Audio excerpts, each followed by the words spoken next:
Мастикадан сәукеле жасаймыз. Конус керек. Ол үшін бізге картон қағаздан конус жасап аламыз. Мастиканы кукурузный крахмал сеуіп отырып, жұқа етіп жаямыз. Біздің конусымызды қаптау керек. Үлкен мөлшерде жұқа етіп жайып аламыз. Мастика барлық кондитерлік дүкендерде сатылады. Өлшеп көреміз.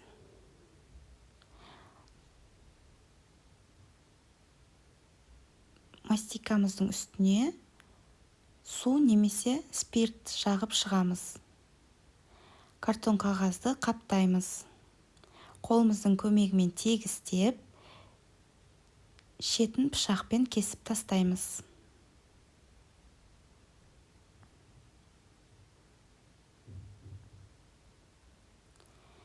Тегіс болу керек, барынша жақсылап қаптаймыз осылай қолымыздың көмегімен.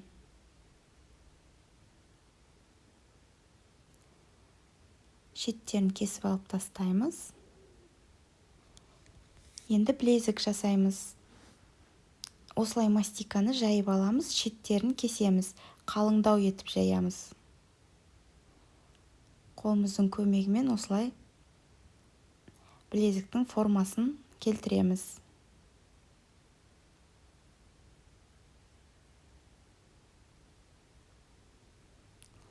Осылай қойып қоямыз, өзі қатады.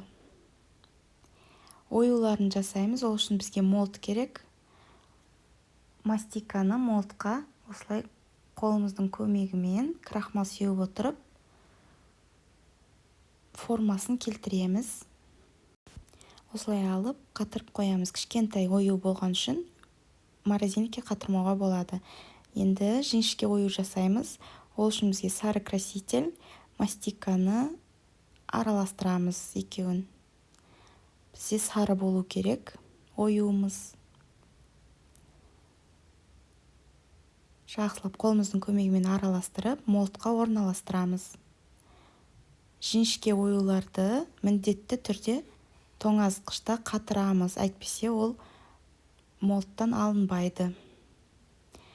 Осылай қолымыздың көмегімен керегі жоқ мастикаларды алып тастаймыз, оюдың формасын келтіреміз.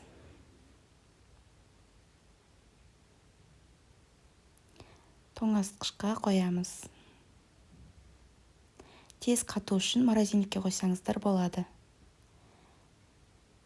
Осындай менде екі түрлі ою. Морозильниктен алып, формасынан шешіп аламыз оюларымызды. Оңай әрі тез шешіледі, егер қатырсаңыздар. Оюларымыз дайын.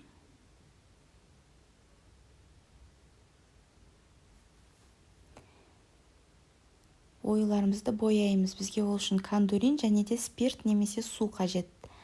Кондуринді араластырамыз сумен немесе спиртпен. Және де керек бөліктерді осындай кесточкамен бояп шығамыз.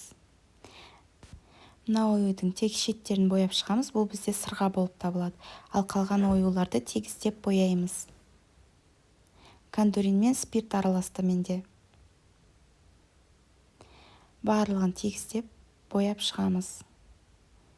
Спирт ұшып кетеді, ешқандай ізі, ештеңесі қалмайды.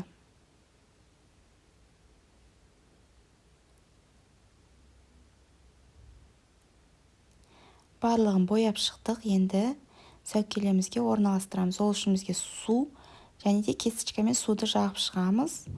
Оюды қолымыздың көмегімен орналастырамыз. Менде осындай болып шықты. Білезікке бір ою жапсытырсаңыз болады. Әдемі көрінеді. Бізде осындай набор шығады. Енді жазуын дайындаймыз. Бізге осындай форма қажет және де мастика қажет. Менде сары мастика боялған. Осылай қолымыздың көмегімен орналастырып шығамыз. Керекті әріптерді.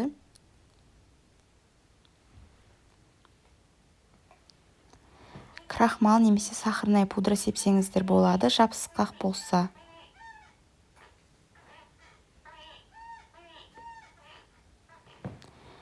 Морозильникке қойып қоямыз. Морозильниктен шықты. Осылай тез алынады, егер морозильникке қойып қатырсаңыздар.